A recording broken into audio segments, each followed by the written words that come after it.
Good morning. Good morning. I hope you're safe and well because that is the most important thing, isn't it?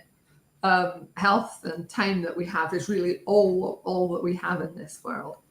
Anyway, I'm looking outside. It's still dark, but it's not actually raining. So today should be okay for weather here, and I hope it is for you too. What have we got for you today? Well, the first thing is that there's not a lot happening in GB unless there's something sneaky under the radar. But I'm just going to talk about the EU quickly because hat tip to Phil Rowley, who is one of our regular correspondents. The new CoRAP list has been published and they've added those substances onto the official list of assessment at the ECHA website. And if you want to find out what's coming up in 2025, 2026, then you need to go onto this link here. Bear with me. And if you search on the date, if you click it once, it'll go to the original ones. But if you click it again, it'll pull up the ones for 2026 and then 2025. There's some interesting things going on with what they've decided. In particular, carbon black is up for assessment. Now, as most people are aware, there are actually two forms of carbon black. One of them is made by burning natural gas and is hyper clean, what they call channel black, because it's burnt within channels so that the carbon gets laid down. And the other one is dirty, unclean, a UVCB, because it's made by burning mainly rubbish like waste tires, and it can have all sorts of other things in there. So it's chock full of all sorts of things. And that is obviously, as you might imagine, somewhat more hazardous than channel black, which is essentially pure carbon. Followers of the titanium dioxide scandal will remember that titanium dioxide, talc, and carbon black were all part of an IARC monograph produced by ANSES, the French competent authority. And so carbon black is being assessed by, yes, you've guessed it, ANSES.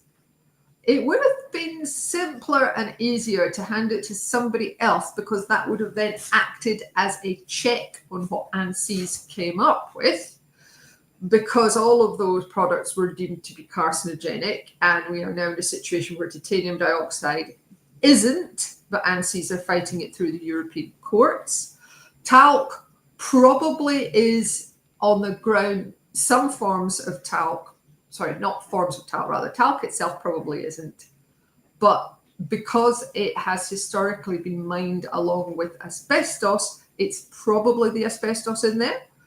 I wait to be convinced that talc itself is carcinogenic. Carbon black, obviously, as I've said, is in two forms, one of which should not at all be carcinogenic, and the other one will be full of all sorts of rubbish because of the multitude of components in there and the type of components. So that's going to be really, really interesting. Do I trust ANSES? That's a really interesting question. I don't know if I do. Their history of what they've done with that particular IARC monograph is not good. And the fact that they're doubling down and fighting the European Commission on titanium dioxide doesn't fill me with confidence. And we've got to remember that in France, the theory, if the theory is beautiful, it should be right and real life should be wrong. However, leaving all that on one side, and this is in no way to denigrate our individual French contacts, who are all lovely, lovely people, but it just seems to me that there's that cultural thing that goes on in France like that. Leaving that on one side, AI. Now, this is a hyper hot topic at the moment for everybody.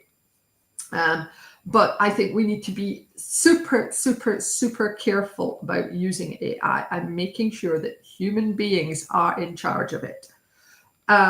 We had a classic example while I was up in Scotland. Ali sent me a message. I'm thinking, what's this about? And the message was that Spellcheck had recommended that she change something in a safety data sheet she was writing for clients. And the actual change is, and I'm going to read it out so I get it correct. they suggested changing remove to fresh air to simply remove fresh air. Yes, well, removing fresh air entirely is entirely the opposite of what that extract from a P statement means. So yes, you still need to have human intervention, and humans need to be in charge. It is a tool, nothing else. Now, having said all that, one of the things that's cropped up recently is our contacts at Foresight, Steve Brennan, have, I believe he's got at least one other business partner, have developed a thing called Foresight, which is apparently very good. I have not had a chance to check it out myself because I've been so busy. What that is that's using AI to look at chemical legislation and then delivering it to their clients.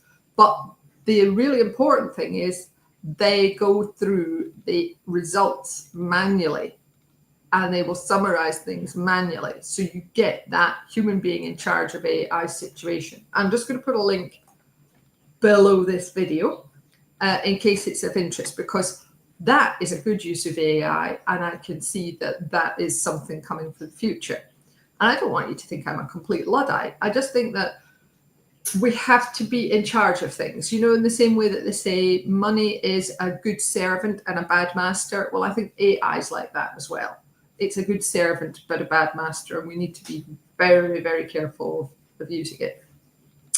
Anyway, Chemicals Coffee Time today actually has a really interesting example, which the RSC newsletter have picked up on, where AI is not so good in a chemical database. But if you want to have a look at that, if you've not come across that, then I will put the link to Chemicals Coffee Time after I finish recording, because like a complete human who make mistakes, I forgot to put the link where I can copy it in easily. Anyway, that's nearly it for me today. But it's nearly Christmas, and what do we do at Christmas? We watch things like Home Alone. So I have got a parody version of Home Alone. It's not very short, but it's by Owl Kitty. Now, Owl Kitty is a pussycat, and her owner has done a fantastic job of getting her to take the actions on a green screen and then putting her into the thing. So I'm just going to try and pick this link up, because again I've not got organized. Oh gosh. So let me put the link here for you. It is very amusing. I hope you enjoy it very much. And so that's it for me for today. Sorry for having a bit of a rant about things. I hope that whatever you're doing, you have a good day today. Take care of yourselves, and I look forward to chatting to you again next week, if we're spared, if we're still working in the run up to Christmas. Bye.